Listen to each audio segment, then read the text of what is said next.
Ladies and gentlemen, get those dollars ready. Coming up next to the stage on the OtherGround podcast, it's your host, Passive J and Ryan. That's right. It is yet another exciting episode of the OtherGround Live. I'm Passive J. That's Big Dalton over there. How you doing, Ryan? That's right, bitches. I'm back. White claw in hand to fuck shit up. How we doing, Jay?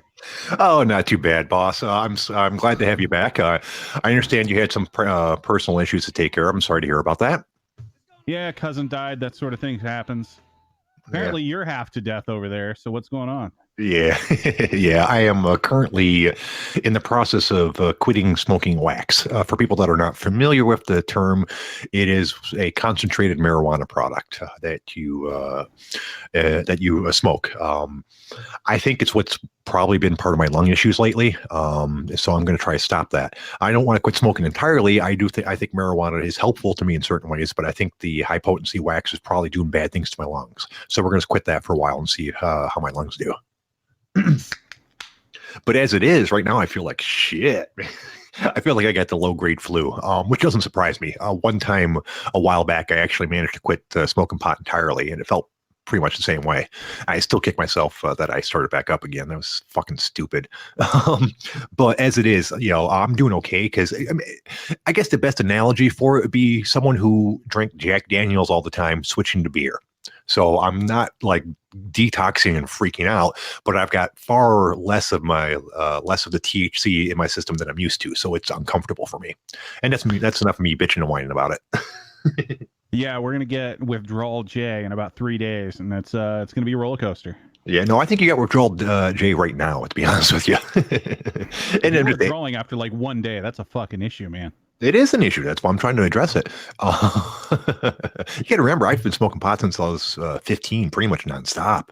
So 15, 25, 35, 40. So like 31, almost 32 years now. God damn, you're going on like half a century. Yeah. Yeah, but I don't know. But in certain ways, like I feel a little more energetic today, a little more focused. And I imagine that's just because I'm not like, killing brain cells continually all day long. Well, yeah, there's no real need to be like going like all in on something like that if like half the dose still gets you somewhere. Right. And I think that was the biggest issue with the wax is the fact that it's very concentrated. So like you'll have like a little dish of it and you'll use like a little, what looks like a dental tool to scoop out a little bit about the size of a pea. And that's what you're smoking. But it's really easy to actually get like 2 peas worth, so it's a very inaccurate thing. And I think that was one of the reasons why I was smoking too much because it was really easy to overdo it. I don't know. Considering at the end there, you were doing fucking tablespoons full. Hey, Sly, how you doing, boss? How's it going, guys? What's up? How's it going, brother? Who's all in the chat? I was preoccupied. I see Tenor. That dude, I heard him say something in Arabic, Italian, Spanish, and something else I can't remember. He is very well-rounded. Yes, he is a very multi-talented person from what I understand. He actually he's the only one that has ever said Habib the proper way, Ryan. Ryan, you've been busting Jay's balls about saying, at least 10 different things wrong. Budokai, and the list goes on. Listen, Habib. Yeah, I don't have enough phlegm for that. I'm healthy over here. And honestly, I should be embarrassed that I got that wrong because I know quite a few Middle Eastern people. And while he's not from like, the Middle East, obviously it is that type of name kind of. Jay, you should. Did these guys know you live in Boulderville? No, I'm not sure if they're familiar with the Boulderville. That's what we call it. Oh, you're talking about Dearborn?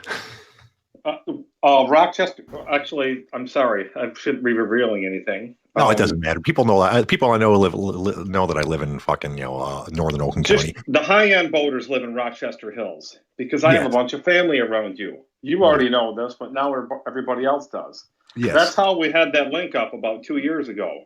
I know the area because I visit there. Yep, yeah, this is true. It turns out a lot of Sly's family, just by weird coincidence, lives like really close to me. I live, despite the fact that I live near Detroit, I actually live in a really affluent area. I've spoken Yes. before. Listen up. Everything Jay has said has been correct. There is nothing but wealth. That's one of the richest counties in the whole United States. People think Detroit is complete shit.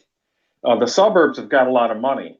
That area, it's incredible what you can get for a house in that area, how cheap they are. And there is so much freaking wealth in that area. I have a lot of very, very wealthy family members that have done really well there. And I'm talking owning small stores. Oh yeah, I mean, not even.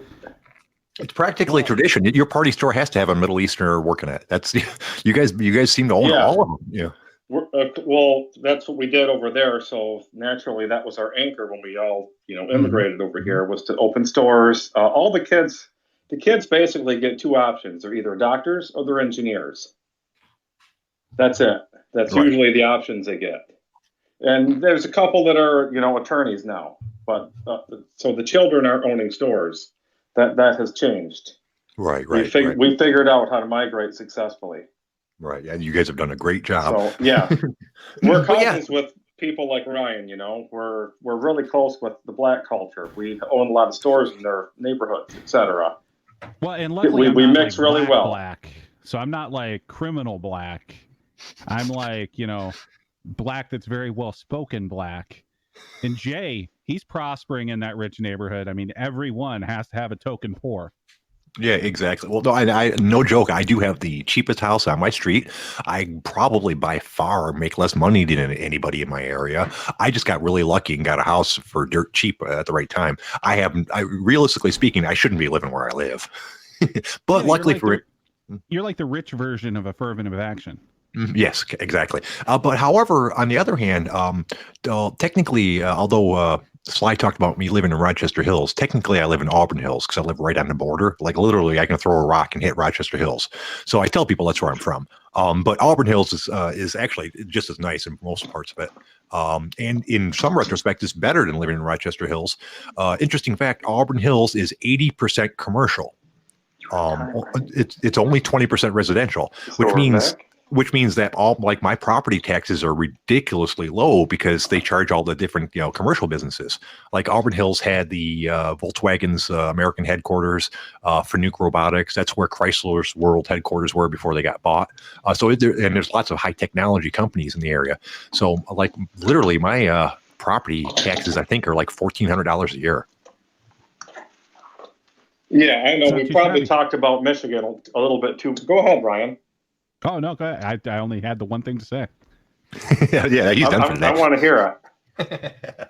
Hey, Ryan, you should probably turn up your volume just a touch. You're a little bit lower than Sly in my earphones. How about now? We good? There you go. Awesome. Yeah, we're all awesome. All right, well, shit, did you have anything you want to talk about specifically, Sly, while we got you on here? Yeah, but I have to go. So I'm going to drop off and I'll be back in a few minutes, I think. Okay, if that's no problem. all right. Yeah, no. Well, that's a goddamn cliffhanger right there. Isn't it, though? Yeah, no, take your time. Ryan, my condolences, bro. I hope everything went well. Sorry about your Yeah, apparently loss. the whole pandemic thing is real. It was news to me. Yeah, no kidding. Yeah. And I was actually surprised at that, too. I mean, obviously I knew it was, but for the first time I've actually had it. It sounds like Sly's about to explode. Sorry, guys. All right. I'm going to drop off. I have something I need to say to all of you guys, but I'll be back, okay? Yeah, all right, just call back, Get Russ. that thing disarmed first. Crap, I forgot what I was talking about. It's probably. I'm sure it was something thrilling. I'm guessing it has something to do with 1947 in Detroit. And there was a person that did a thing at a place. My grandma used to tell me if you can't remember what you're going to say, it's probably a lie. So we'll just go ahead and move on. Grandma had all kinds of funny sayings. Right on brand for you. Isn't it, though? I actually have a couple topics, despite the fact that I felt like shit today. I tried to do my due diligence.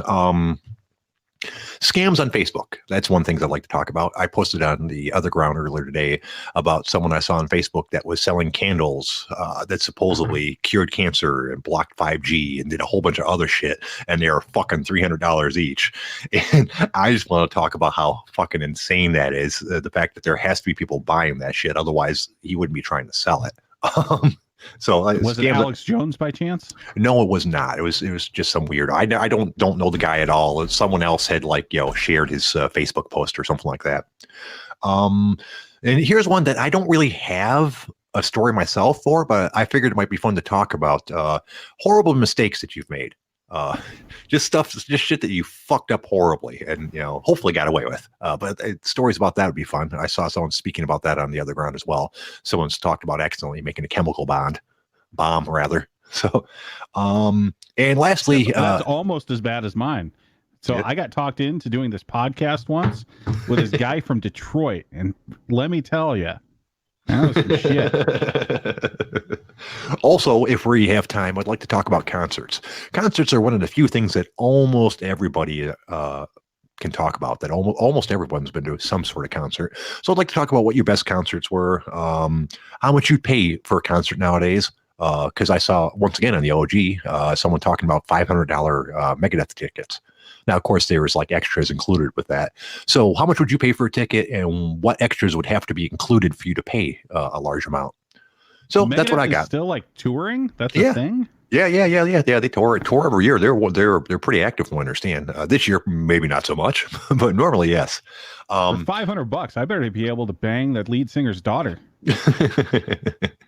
Well, and they did give a whole bunch for that $500. I'm going to go to the thread right now and look at it, because the $500 included, it was more obviously than just tickets. I believe it was VIP passes and this and Better that. be an assortment of hand jobs and a case of White Claw. Oh, fuck. Oh, whoops. I almost forgot. He spelled Megadeth wrong, so I couldn't find it at first.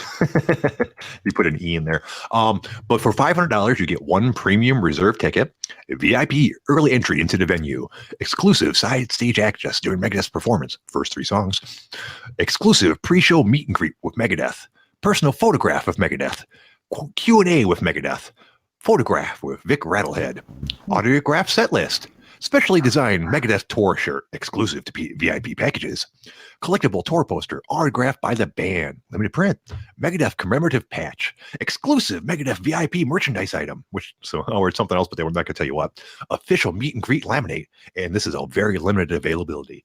So that's for $500. Isn't that ridiculous? That's worth about $73.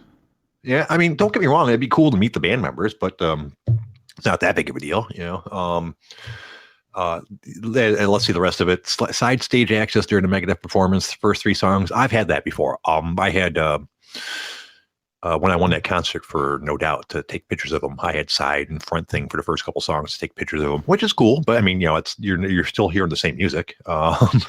Exclusive. A personal photograph with Megadeth. That'd be about the only thing that I think would be cool. I always like having pictures with famous people. Let's just put it this way. So celebrities wholesale, right? Yeah. Are there any people out there that you would literally pay just to meet and say hi to? God, that's a hard one, because that's basically what comic book conventions are nowadays, aren't they? I mean, from what I understand, a big part of it, or when people go to that thing, they just get in line to meet different celebrities and pay them somewhere between $10 and $50 to sign something for them. Yeah, that's my thing. Who's the target market for that?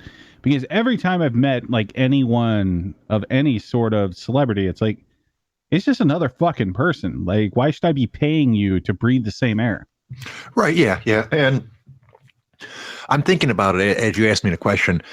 And there's tons of celebrity people I'd like to meet. There's, because I think some of them are cool people and it'd be cool to get to know them. But I don't think I'd pay money to meet any of them per se. Yeah, is it worth the 10, the whatever you're going to pay for the 10 minutes of hey, how's it going? Hey, you're famous. Can I ask you a question? How's it feel to be famous? Yeah. The question and answer thing of Megadeth strikes me as really weird. What are you going to ask them? So are you still really mad at Metallica? I mean, I'm sure it's not going to be hard-hitting journalism, but seriously, what kind of questions are you going to ask the people at Metallica? I mean, Megadeth, rather. Well, what would you consider getting your money's worth out of that whole thing? Oh, I mean, for $500? See, and this is one of the things I noticed. It doesn't even say where those seats are. I mean, like if it was front row tickets and you're going to meet the band and you got a cool merchandise item that nobody else was going to get, that you could use as a collectible, still no. I don't know. I mean, maybe if you spent the day with the band, that would be cool. The whole day. You hang out with the band, you have to go through the process of setting up, do the whole thing. That would be cool. I could see paying $500 for that. I wouldn't pay it, but I can understand people with having, spare cash of that nature doing it then. How about yourself? What would it take for you to cough up $500 to go see a band? I just don't know if I would. Like, it's just not really worth it to me. Like I've spent decent money on like decent tickets to like fights and things like that, but that's all for like just the experience of being that close to a cage. Like for bands and stuff, like it's really not that much better being super close. No, for the most part. The only time it's better to be super close is for visibility, and in most concerts, that's not really an issue one way or another. You don't want to be so far away that you got to use binoculars to see the band. But for me, being in first row, never was really a huge deal. I mean, if it's a sit down show, that would be. I'd prefer to be up close for that. But most shows nowadays, you just stand up anyway, so it doesn't really matter what row you're in. Yeah, I'm with you. I guess I just don't get that whole thing anymore. Right. So, you wouldn't really pay for a concert in general now? Would you pay like regular prices? What would you pay for a decent seat to see a band that you like nowadays? Depends on how good the seat is. Depends on like who it is. But like, so a decent lineup where it's a good headliner, decent opening acts, I'd pay $50-$100 somewhere in there. But like $500 for the special package, no, that's stupid. Yeah, and God, and there's people that won't even pay that anymore. Like I have a friend of mine that all he does is complain about concert prices because he likes to go to concerts. Ironically, this is the same person that won't pay for music. He steals all of it. He's proud to steal about it. He thinks people that pay for music are stupid, and he, despite me having a conversation with him multiple times, he can't grasp the concept of that is why concerts are so fucking expensive now because nobody pays for music. Yeah.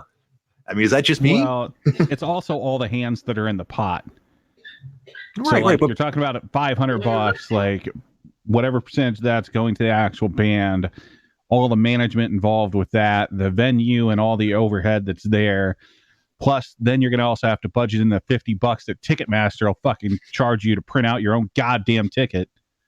Well, yeah, but way back in the 90s, and I realize part of it's inflation. It's not all just racked up prices just for concerts specifically. But I've paid $20 for tickets, to big concerts all the time. We're talking like I went to the Clash of the Titans in 1991. It was Slayer, Anthrax, Megadeth, Danzig, and Alice in Chains. I think that's right, and I think I paid $25 for it. I mean, but back then you'd also pay $20 for the album, and that's where they got their money. Musicians still want to get paid just like everybody else. Should they be making hundreds of millions of dollars every year? But that's the same sort of conversation you can have about any kind of entertainment, like athletics or anything like that. But since no one wants to pay them for their music anymore, they make their money touring instead, and that's to me the simplest explanation why tickets are so fucking expensive now. I just say that Dr. Dre needs to give me $1 million for an album, and I'll just disappear. Oh, by the way, you guys are always more than welcome to call in. I forgot to say hello to the OG Army when I started. I am derelict in my duties. Hey, guys, appreciate you guys listening in. So obviously, you guys are always more than welcome to call in about this. Ryan, what was the best concert you ever went to, you think? Oh, shit.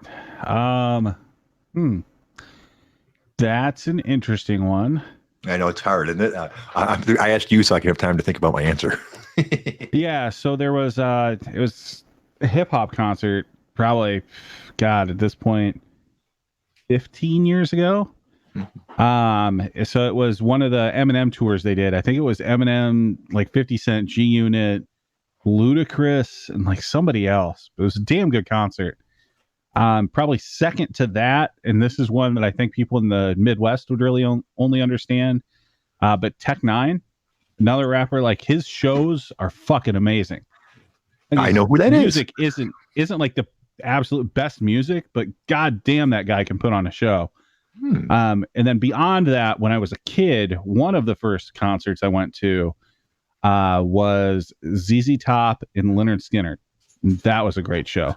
Oh, that would be interesting. Yeah, I've heard good things about both bands, especially ZZ Top as far as their concerts go. What was your first concert? Skinner wouldn't play fucking Freebird, so that was a little bit of letdown. But right, was that your first concert? You said?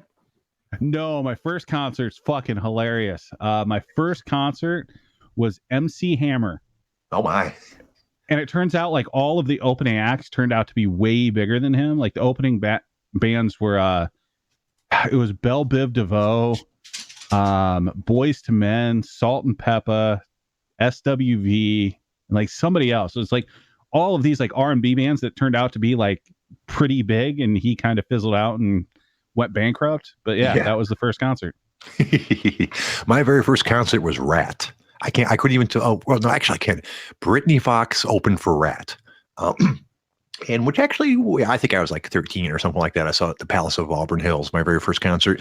It was neat. I mean, I wasn't into heavy metal at the time, but someone asked me if I wanted to go, so I went. As far as the best concert, that's hard. The Clash of Titans was really, really good.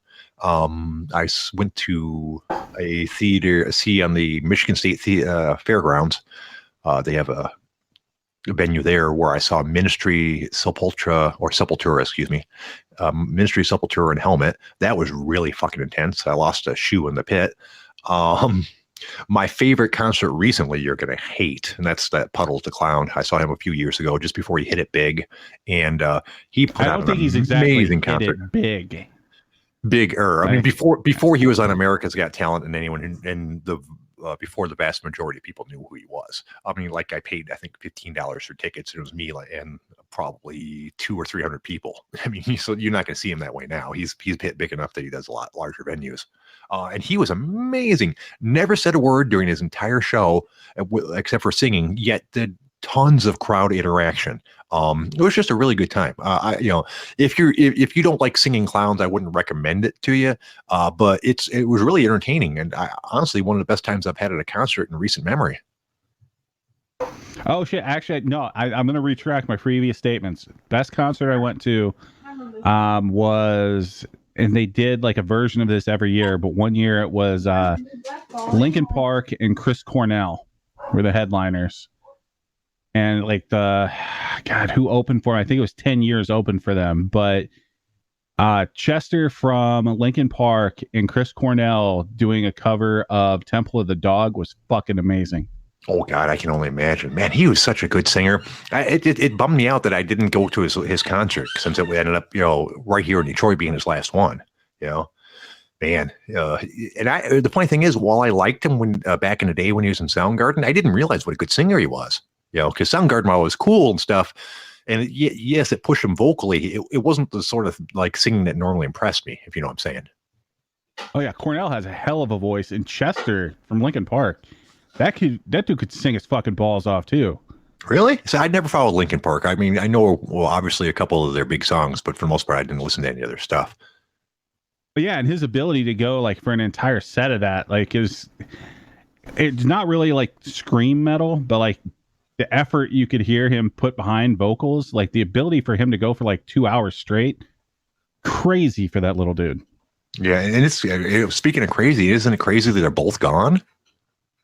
Yeah, that's just fucked up. Yeah, I mean, I wonder if it's something about the music industry that's hard on mental health, or if it's that creative people commonly have mental health issues. Oh, I'm sure it's a combination of mental health from like high level artists, plus the fact that they were all on drugs at some point or another.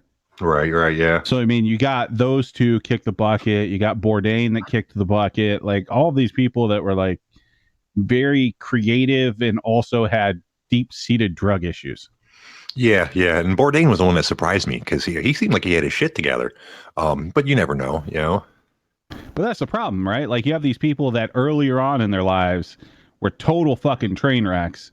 Then you think they got it together, but all it takes is that, slight reverting back to what they were, and boom, they're gone. Oh, yeah, you never know. I mean, crap, I guess we're shifting tone a little bit, but like my wife was talking about on Facebook today, someone that we went to high school was posting on Facebook that they were pretty much planning to kill themselves. And, I was like, what? And she starts telling me this post about how, the guy had posted that everyone's supposed to be there for you when you're having suicidal thoughts, but everyone left me and this, that, and the other. And, apparently he's got a wife and a kid, but which surprised me because back in high school, he was gay. Um, and she started telling me about some of his posts and things like that about how apparently he got really big into drugs and this, that, and the other, and went back to being gay and left his wife and kids. And, now he's, he's supposed to be on some drug that he thought was helping him, but his medical insurance doesn't want to give it to him, wants to give him fentanyl instead. So I'm like, oh, dude, this guy's fucked up. And it's just amazing that someone would have such a mental health break that they would just dump all this stuff on fucking Facebook, much less the fact he's seriously apparently considering killing himself. It's just, well, so part of that sounds like, yes, he's fucked up mentally, but it also sounds like he's an attention seeker. Yeah. I can see that too. I'm hoping it's more attention seeker than being serious, obviously. Well, yeah, we don't want anybody else, out there killing themselves. It's not exactly a great thing. No. Hey, we got Sly back. Okay, Sly, take us off this depressing topic and go ahead with your story. Tell us you disarmed that bomb in the background. I was calling to feed the topic. Okay, well, no, go ahead. Go ahead. Speak on, sir. I'm having lunch with a friend, and this friend happens to be a mental health counselor. So I just thought maybe you guys might have a question for my friend. Oh, there you go. Maybe not. No, that's a good one.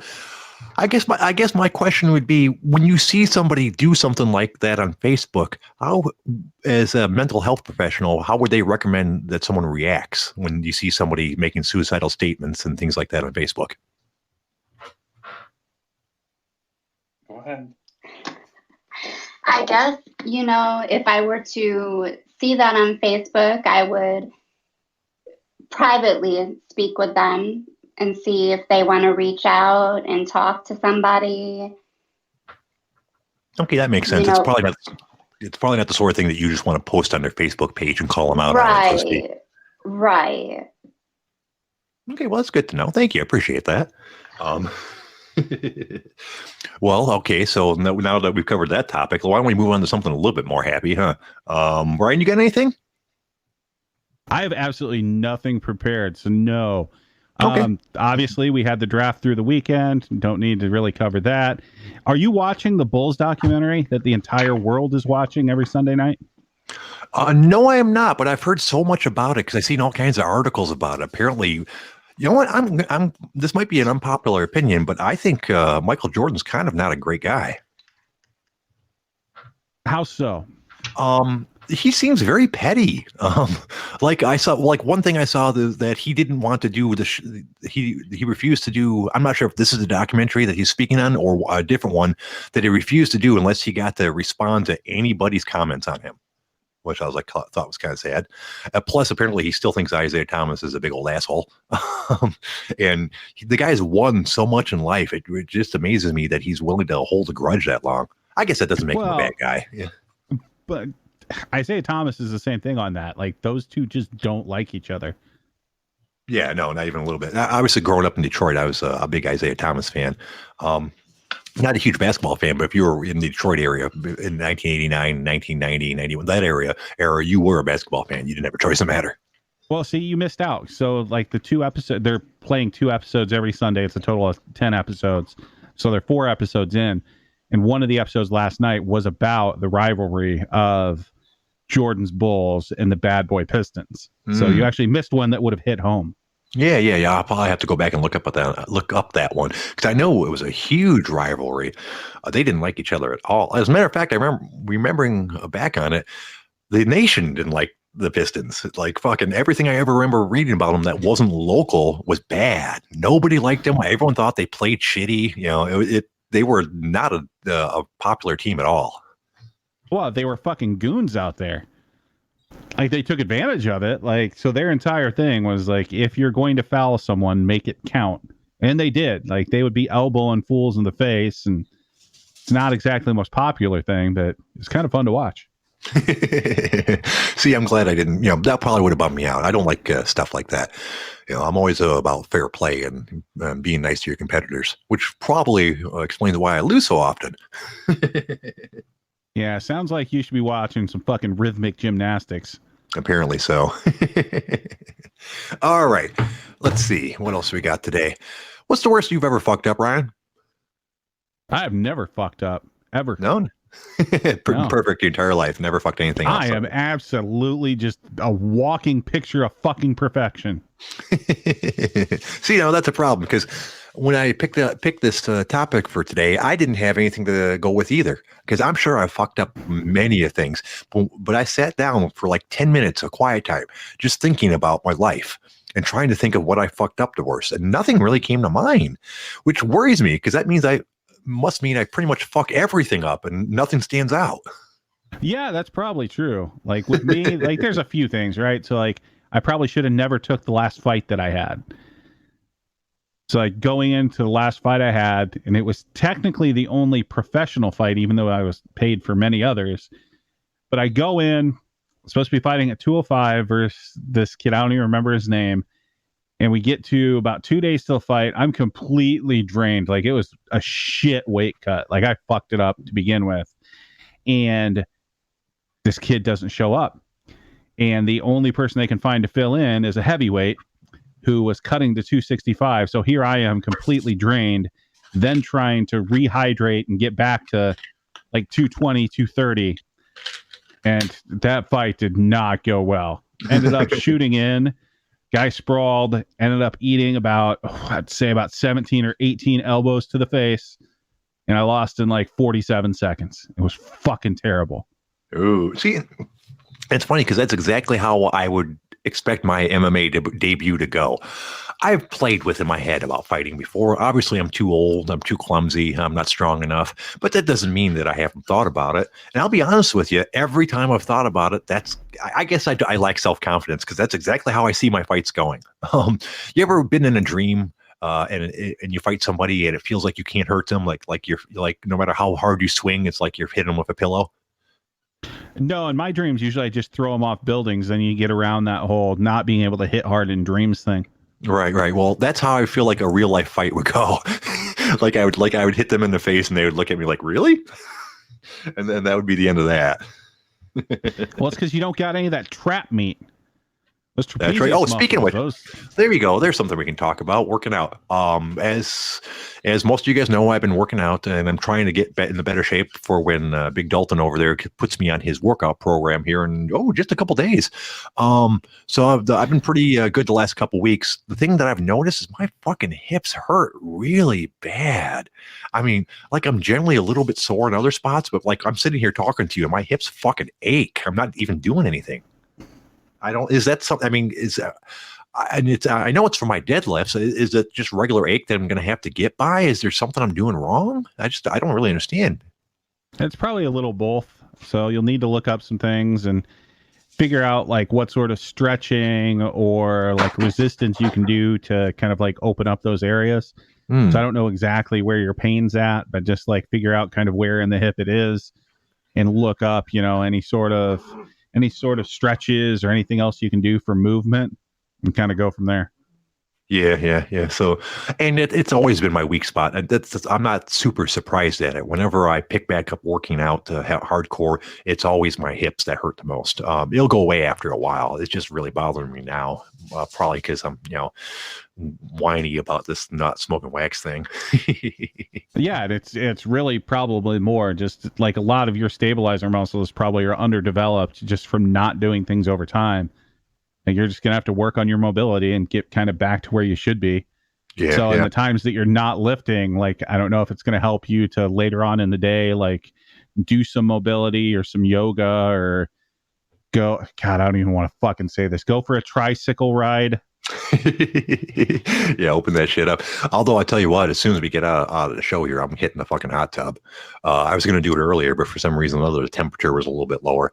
I think the last time I used it, I left the heat on, but I must have hit the button to turn the water flow off. So it was only about 100, which is still warm, but I wanted it max. So it should be honestly, back up on the floor. even better than a hot tub, you should get one of those just like one person, like portable saunas. You know what? I've had a couple people say that. Aren't those really expensive though? No, so just like the ones that you see, like if you ever watch like the UFC countdowns and things like that, the ones that they'll actually bring into a hotel room, Yeah. just those like little ones. Literally, all it is like there's just a small chair in it, and then you pretty much just zip yourself up to the fucking neck, and then just cook yourself. Huh. Like those things are amazing. I have one. I use it like if I'm feeling tight at all, I try to at least throw like an hour a day in there just to kind of stay loose and stay going. Like the benefit of sauna treatment is like through the roof just for overall health. Really? So I don't know if you follow Rhonda Patrick at all. No. So Rhonda Patrick, she's been on Rogan a few times. I don't know if she's been recently, but basically she's the one that like kind of got everybody up on the fact that we need way more vitamin D3 than most people get. But she's published quite a few papers out there at this point on like the benefits of sauna treatment. So yeah, Google that and figure out what you need to do. But I would start at least with one of those. The more expensive ones are like the actual like ones that are made out of wood, like normal like sauna looking things. Those will run you a couple grand. One of these will run you probably less than $100. Oh, okay. Yeah, that's reasonable. Yeah, because I've never really did sauna. I the only time I've ever been in one in my entire life is there was a hotel near us that we used to get rent out rooms to party in that had like a pool and a hot tub and a sauna. So I sat in that for a couple times, but not for more than like 5 or 10 minutes. And obviously, I wasn't using it for therapeutic uses. I was using it because the hot chick was sitting in there too. So wherever she moved to, that's where I was. So I've used the sauna a little bit, but I don't really, didn't really look into the benefits of it. I'll definitely do that because under $100 is pretty reasonable. Yeah, they're not bad. They work. Obviously, they don't work quite as well as like a traditional sauna because like you're not fully in there, like your head's sticking out, but you're still going to get most of the benefit. In the chat, I actually linked to her site. So if you go to foundmyfitness.com, it'll have basically everything that she's done research wise. Just read up on some of that stuff. Interesting. Yeah. Yeah, because I am looking forward to starting a routine. Currently, I'm just doing the one that I spoke about before, where I'm just doing a couple compound lifts, bench press, deadlift, overhead press, and bent over rows. So I know you're going to expand that quite a bit, but I think that's a good one, a good set of lifts for me to start on, so that I'm not too out of shape when you get me going. Yeah, just stick through that through the rest of the week. I said we were going to start on the 1st, but it's stupid to start a program on a Friday. So I'll actually have you start on Monday.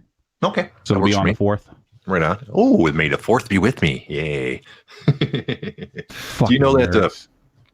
I didn't even bother to click on it because I'm tired of fucking all this stupid shit. But I saw a article that the people, Disney, I guess, who owns Star Wars, was putting out regulations for how you could use the hashtag May the 4th be with you on Twitter. I didn't even bother to click on it. I'm like, okay, fucking everyone's lost their mind now. Yeah, that's way too much nerd shit for me. Well, shit. Look at that. We kind of used up all my topics already. And we're only got, we still got about another 20 minutes left to go. Shit. Well, where the fuck is everybody that propped up the goddamn show when I wasn't here? They're all gone.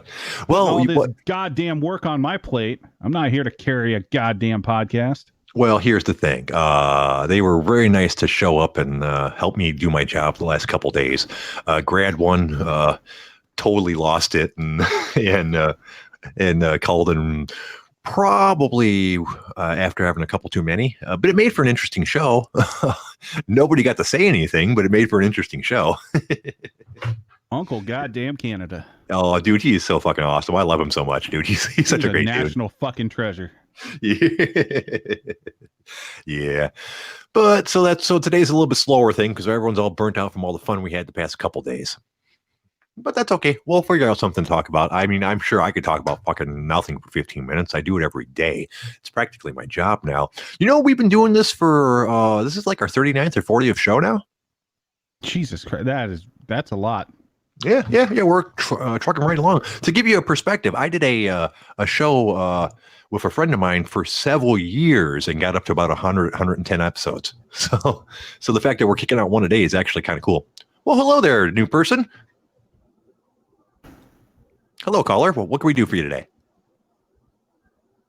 Come on, PB Denival. 1, 2, 3, You're go. on. 1, 2, 3, go.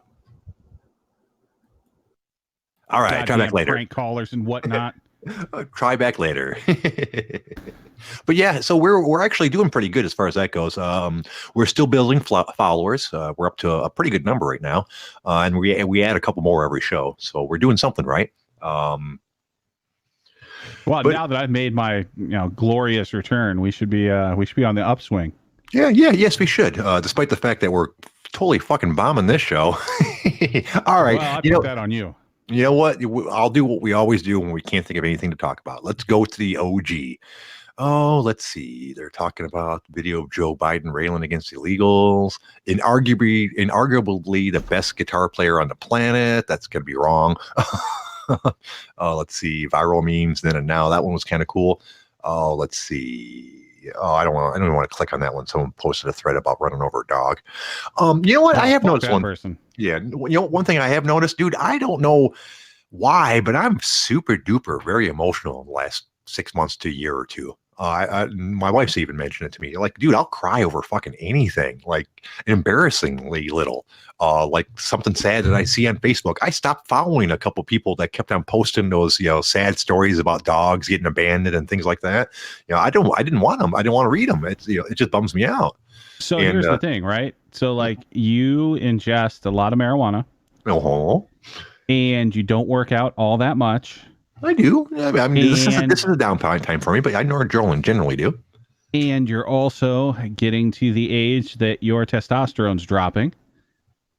So you're getting a little estrogeny there, fella. My wife thinks I need to see a psychiatrist about it. She thinks I haven't dealt with the issues in my life from my parents passing away and everything else. I tell her I'm fine. Fucking no. What I would actually suggest you do is go to like God, what do they call these places now? Like anti-aging or whatever else that you go to get your test measured. Right. And see that you are deficient, and then get yourself on some vitamins. Yeah. Sly's offered to let me talk to his friend. No, I'm fine. She thinks that, granted, I had a lot of shit happen to me in a couple of years, but shit happens to everybody. Everyone loses their parents. I'm not unique, so, no, I'm fine. I think the emotional thing's probably something else or something, or like you said, maybe I don't have as much testosterone as I used to, and I need to do something about it. I spoke with my doctor about that a couple of years ago, just for giggles, asking about getting tested. He said, "Oh, you're fine. You don't need that shit."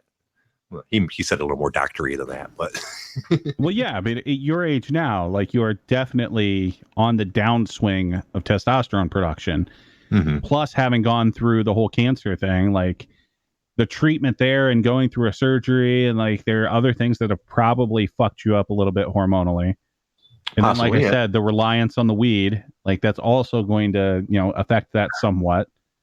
So like what better time to get out there and just, if nothing else, get your levels checked. Yeah. So you can mark off the box of like, is this the issue or not? Right. And Stray brings up a good point. He says, I have a lot of that in my family history. And yeah, my mom had some pretty severe mental issues. I've spoke about that before. And that does scare me. I'll be honest with you. Because mental issues are run in the family normally. That's how that shit works. And she was, pretty messed up toward the end. Apparently she'd been messed up for my entire life, but I didn't know. She tried to kill herself a whole bunch of times before she started having mental issues back.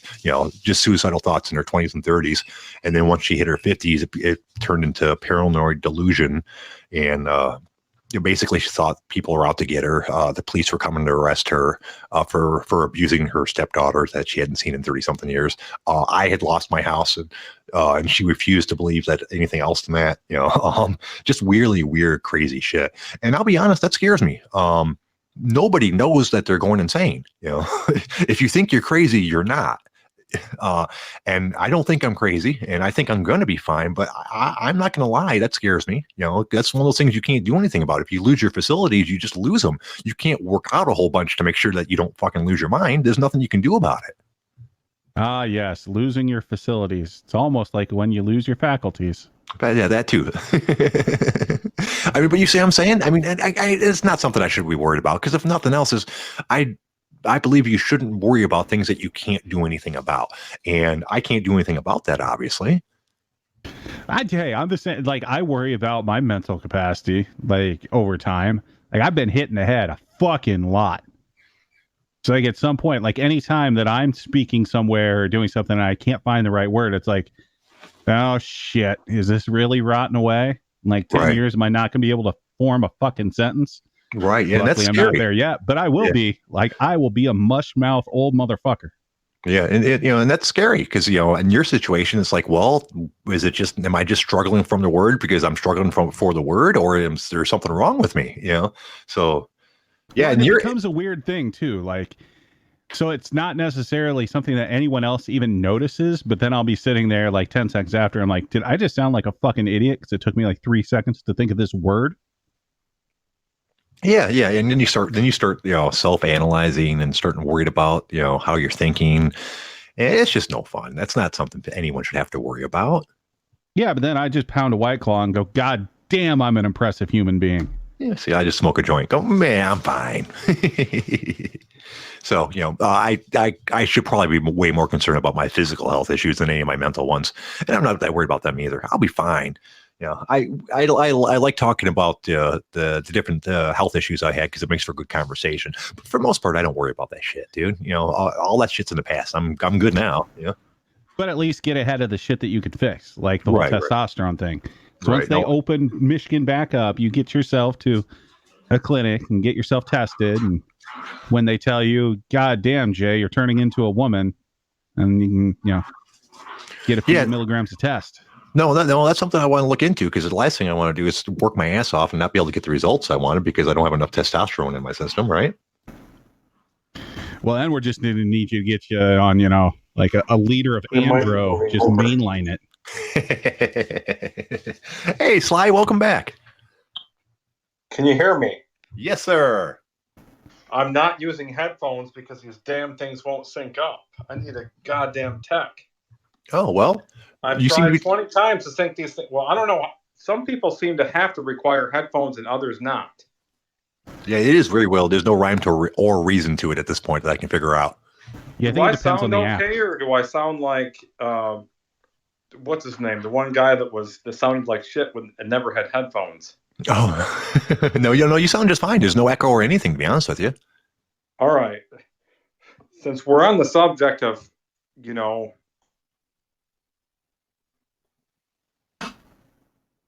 Oh, we lost you for a second. Since we're on the subject of... now we got the echo. Uh-oh. No one wants to talk down. Oh, no. Okay, Sly. Now you got... Sorry, Sly. I had to cut you off. We went from having no echo to ridiculous echo. I don't know what happened. Holy shit, that anarchy. Yeah, it was crazy. But since we're talking about mental health issues, it's funny because I found out over the course of my life that most of them are caused by other things. Like my aunt, she's in a home right now. She was just a normal person, drank, I assume, like I'd see her beers, but she had a happy marriage with her husband, my uncle, I thought, until she hit about 40, seemed to have a midlife crisis, divorced him, started hanging out in biker bars, doing coke and drinking and hanging out with bikers. And 10 or 15 years after that, she was admitted into a home, because she couldn't take care of herself. Now that this isn't the technical term for it, but they said basically she'd rotted her brain out with drinking and drugs. And this kills me because I loved her. She was such a nice lady. We called her Aunt Di because she dyed her hair about every 3 weeks. And now when I see her, not only does she not look like the same person, I can't understand a word she's saying. So despite the fact I love her to death, I hate being around her because, it's one-sided conversations. And that's when I spoke about people doing it to themselves. I guess that's what I meant because, as far as I can tell, I don't know. It's two ways to look at it. On one hand, she did a shitload of drinking and drugs that couldn't have done good for her, but she had to have had mental problems to start off with to have a crisis at 40 and totally fuck up her life. Well, and it depends on the person, right? Like I told that story of the friend I had in high school that just completely went nuts one day, and then he was just nuts from then on. Like he didn't have a drug problem, he didn't drink, just all of a sudden something stopped working in his brain, and then when the brain goes, you're fucked. See, and that's why it worries me, because that's the same thing happened with my mom. My mom kept it together right up to the point that she couldn't. And same thing happened with my aunt. My aunt kept it together right up until she couldn't. Does that mean sometime between now and the age of 60, I'm going to fucking lose it? Yeah, it's probably going to be on an episode of this where all of a sudden you're just completely sick of my shit, and then we're going to hear you screaming. Yeah, it'd be different if we did the show together in the same room. but I think you would be far less likely to freak out because, I mean, come on, be honest here. If this was in the same room, you start freaking out, I would break you in half and feed you to the dogs. We've had that conversation before. As I've pointed out before, if I lose my temper, I lose my sense of self-preservation. So I would like if you fucked with me enough, I would totally get into your face, probably to the detriment of my health, but it would happen. I have seen your chest. I would Mortal Kombat fatality you. Have you seen my arm? I could shove my spear-like arm right through your chest and rip your heart right out, man. Nah, I've got enough fat covering that, and then muscle underneath that, and I actually have all of my organs. Hey, Sly, how you doing, boss? We're not getting echoes from you now, so I think we're good. I got my technical issues fixed. Yay! Good deal. Now, what were you saying before you were interrupted?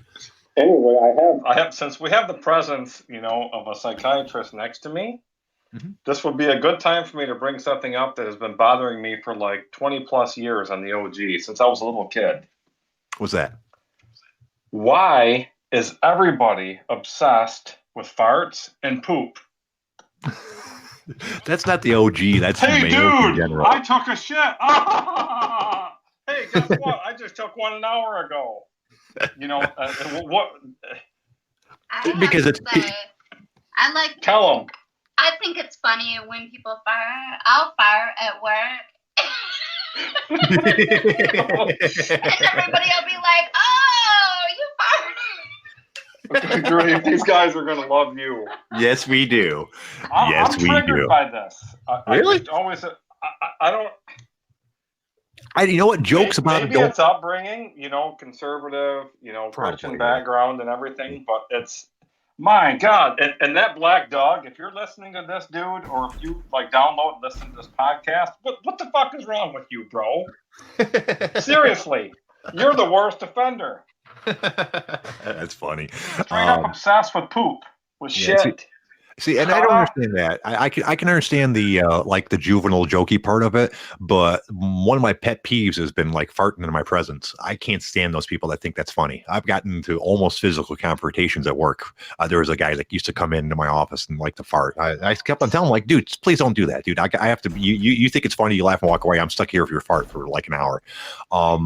Jay, you know what, man? You're straight up correct. I agree with you 100% wholeheartedly. Doss just said, my 9-year-old took a pic of a huge shit he took and sent it to me at work. I was proud. The milkman might be Black Doug. See, now, with the issue I had with him, finally, I told him, I was like, look, dude, fucking stop doing this. He did it anyway. So I talked to his manager. I'm like, dude, and I felt kind of silly, that I was talking to a manager about this, but I was like, look, I feel like I'm working with a fucking 5-year-old. I go, I shouldn't have to put up with this. I go, this is ridiculous that I'm even having this conversation with you. So, and I felt bad about it. I wasn't trying to get the dude in trouble, but if you're going to disrespect me over and over and over again, look, if you think something's funny and I specifically tell you that it's not funny and you keep on doing it, you're being a fucking dick. Come over and shit by people that don't appreciate it. Right. Yeah, exactly. So, whatever. So, but he was pissy about it for a day or two, and then that was the end of it. He didn't fart in my office anymore, which I appreciated. Which your feedback on this. Yeah. Yeah. And you know what? I'll be honest with you. I try not to fart at work at all. My farts have an amazing ability. If I fart in my office, it attracts a beautiful woman. Every single time I fart, a hot member will come around the corner like a half a second later. So I hold that shit in all day. And this is that these guys don't. Cancer. I think that's how I got. Yeah, I got booty cancer from holding in my farts. I know you can't talk about these things, but this is just what I've heard. Okay, I'll Mhm. say this to the group. All those wives, all those women that are probably at your work are probably uber hot because Mhm. they sit at home, they got nothing but money, they can do surgeries, they can do whatever they want to enhance body enhancements, and they're eye candy. They have to be on the shoulder of their men Mhm. because it's Well, similar in the Chaldean world. It's all right, about show. right, So yeah, exactly. I can imagine they're probably hot, and you probably can't go on and on and on about it. But Yeah, exactly. Now, and I did notice a theory. This is a theory that me and my friends developed when we were younger, teenagers, living in an affluent neighborhood. What I found is that rich people marry beautiful people and have rich and beautiful kids who marry other rich and beautiful kids. And of course, there's exceptions to this, but as it goes along, they get better and better fucking looking. Because when I grew up around some amazingly good looking rich people, that's just a theory, though. Yeah, until those, family trees kind of start to intertwine to the point that you end up, getting some really fucked up looking kids. Right. And of course, if someone's rich enough, they can interject their ugly ass genes into the situation. But they'll marry someone who's good looking and they'll mellow it out a little bit. Whew. I'm fixing it. All right, we're gonna be out of here in a second. Sly, you got anything I'm you want to out, cover guys. before it? Okay, all Have right. a good one, you guys. Thanks for calling, boss. Have a We good always one, Sly. appreciate the call. All right, looks we managed to do a whole show talking about goddamn nothing. It's amazing. Well, goddamn, pal. That's right. Okay, we will be back tomorrow at 6 p.m. Eastern What the Standard fuck we doing? Time. We got 3 minutes here. I know. I'm other using those things we 3 need to minutes to talk finish about. up the show. Okay, what you got? Already trying to go to the big finish? What the fuck, man? Fuck, I don't know. Here's some uplifting news for you. Mhm. Miami has now gone 7 weeks without a murder. Really? That was the first time they've done that since 1957. You broke up. Did you say that Miami went 7 weeks without a murder? Yep. That seems fucking impossible. And I'm not even trying to dog Miami. It's just a city of that size. Wow. I mean, I am seriously fucking stunned to hear something like that. I mean, that's pretty close to saying the same thing as Detroit hasn't had any murders in 7 weeks. And I'm not going to go look up that stat, but I'm pretty sure it's not going to be correct. I'm pretty sure Detroit's not going more than 7 minutes. Yeah. Well, they're better. We're not the murder capital anymore. God, who was Baltimore, I think, or New Orleans, or something like that. Baltimore's been up there. I think St. Louis has been up there. Yeah, I mean, I'm not saying Chicago. Detroit is super duper safe, but yeah. Chicago always has tons of shootings and supposedly, from what I understand, like guns aren't allowed in the city, but that doesn't seem to do a goddamn thing. Yep. Okay, we're done. Fair enough. We're gonna be back tomorrow at 6 p.m. Yep, we're gonna be back tomorrow at 6 p.m. Eastern Standard Time. As always, I want to thank the OG chat army for showing up and making life great for us. Dalton, I'm glad to have you back, boss. Fuck all y'all. We'll see everybody tomorrow at 6 o'clock. You guys have a great night.